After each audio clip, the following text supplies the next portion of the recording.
여러분 그 문재인 정권 때는 이런 일들이 많았습니다.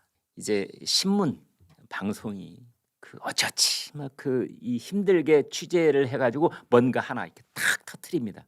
가령 옵티머스 사모펀드 사기 사건, 폰지 사건 비슷해가지고 라임, 뭐 디스커버리, 한국경제신문이 옵티머스 이만하게 대특종을 해서 일면에다 이렇게 실는 거거든요.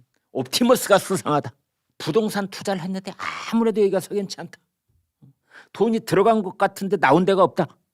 그러면은 문재인 정권 때 검찰은 어쩔 수 없이 수사를 시작합니다. 왜? 상당 부분 그 보도 내용이 한국경제신문의 보도 내용이 사실로 보이거든요. 그리고 수사를 안 할 수가 없는 겁니다.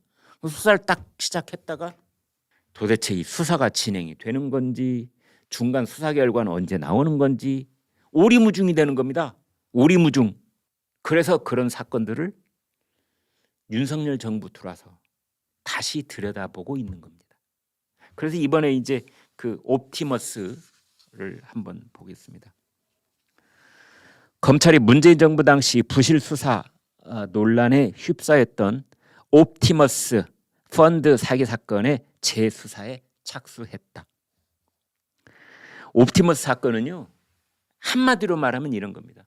옵티머스가 이 사모펀드 이제 운용 회사인데요.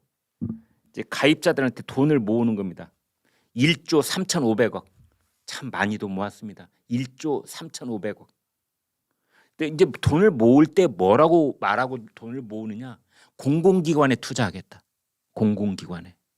공공기관에 투자를 하는 것은 결정적인 첫 번째 특징이 떼일 염려가 없다는 겁니다.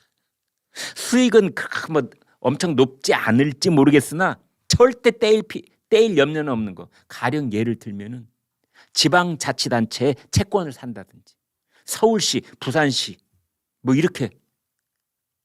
아니 서울시가 망하겠습니까? 설마 10년이 지난들 5년이 지난들 서울시가 우리 채권 못 갚아 이렇게 나오겠어요?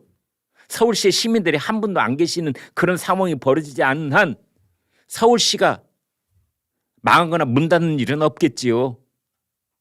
그래서 이제 공공기관 채권에 투자를 하겠다라는 말을 믿고 옵티머스에 이제 안전자산 투자구나. 그래서 1조 3,500억이 돈이 모인 겁니다. 그런데 알고 봤더니 그게 아니라 부실기업, 부실 민간기업, 공공기관이 아니라 그대도 뭐 건실한 민간기업 공공기관이 아니야.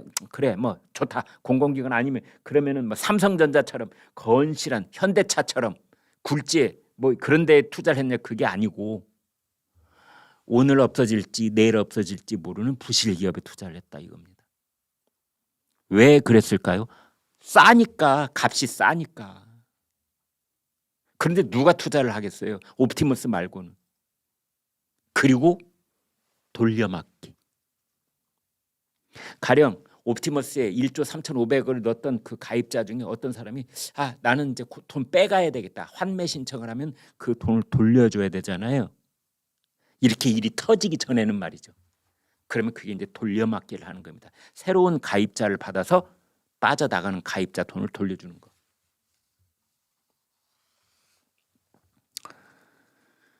(2020년) 지금부터 그러니까 몇 년 전입니까? 2년 6개월 전에 서울중앙지검이 이 사건에 착수를 했었어요. 그래서 청와대, 민주당, 법조계 거기에 이름만 대면 알만한 인사들이 20명이나 거론이 됐었습니다. 옵티머스에 관련된 사람들. 대표적으로 이낙연 대표, 최동욱 전 검찰총장 이런 이름들이 거론이 됐었어요. 청와대 뭐 민정비서관실의 모 행정관 여성입니다. 뭐 이런 사람도 옵티머스 지분을 9.8%나 가지고 있더군요. 옵티머스의 지분을 9.8%를 가지고 있던 사람이 청와대 문재인 정권 청와대 민정비서관실의 행정관으로 떡하니 들어간 겁니다. 이름이 이진아. 옵티머스 사회이사. 이진아의 남편 윤석호, 옵티머스의 이사. 이 사람은 징역 15년이 확정돼 있어요. 이 도대체 청와대면 청와대, 민주당이면 민주당, 뭐 법조계면 법조계, 이런 이름들, 전국적인 이름을 갖고 있는 사람들이 20명이나 거론이 됐었는데 흐지부지 된 겁니다. 그 당시에 서울 남부지검에 금융증권범죄 합동수사단이라는 게 있었습니다. 합수단이라고 불렀죠. 금융하고 증권의 비리를 수사하는 곳. 그 전문 검사들이 거기에 모여 있었던 겁니다. 금융범죄만 들여다보는 최고의 전문 엘리트 검사들이 거기 모여 있었는데 추미애 법무장관이 이걸 없애버렸어요. 서울 남부지검의 그 합수단이 여의도의 저승사자라고 불렀거든요. 여의도의 증권가의 저승사자이면서 여의도 국회 연루되어 있는 정치인들에게도 저승사자였겠지요. 그래서 여의도 저승사자라고 했는데 추미애 법무장관이 없애버렸습니다. 그거를 한동훈 법무장관이 지금 부활시킨 겁니다. 여기서 새로운 단서를 포착을 했다고 그러는데 비자금 조성 및 돈 세탁 정황이 담긴 새로운 녹취록을 입수를 했다는 겁니다.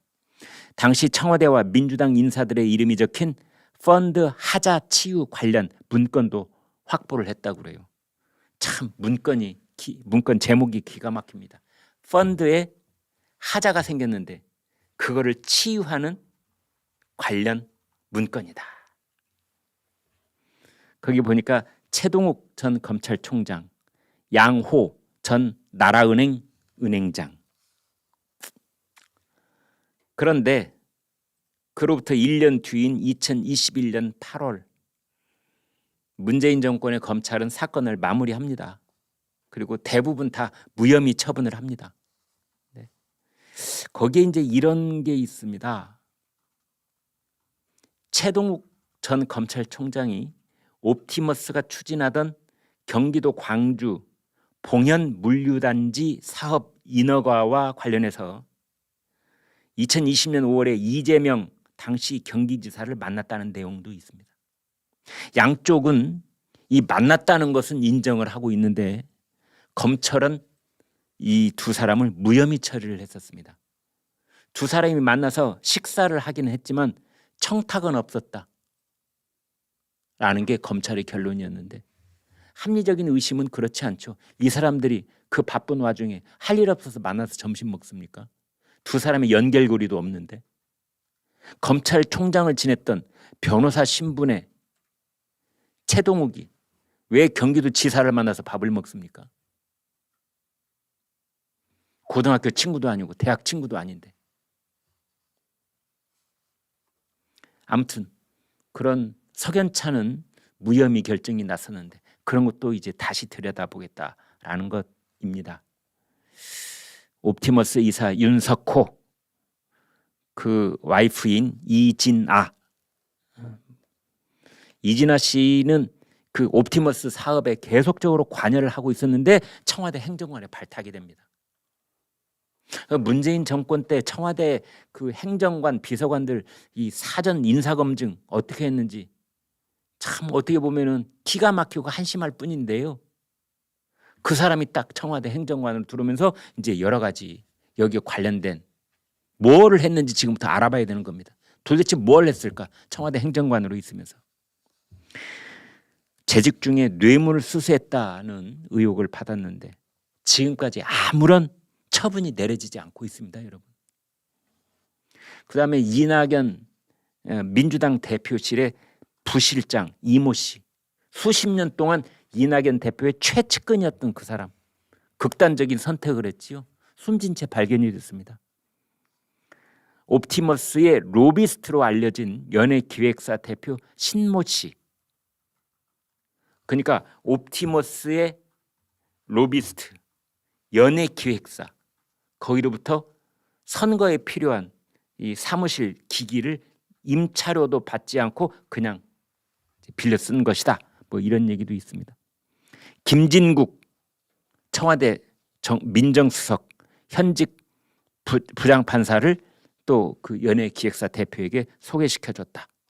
뭐 이런 얘기들이거든요. 꼬리를 물고 이렇게 그물처럼 여러 가지로 얽혀 있습니다. 이제 이것을 검찰이 제대로 수사를 해서 도대체 무슨 일이 있었는지, 당시에 이재명, 이낙연, 최동욱, 그다음에 옵티머스의 김재현, 그 정치인, 법조계 인사 20명 그 이름도 이제 밝혀야 될 날이 올 것이라고 봅니다.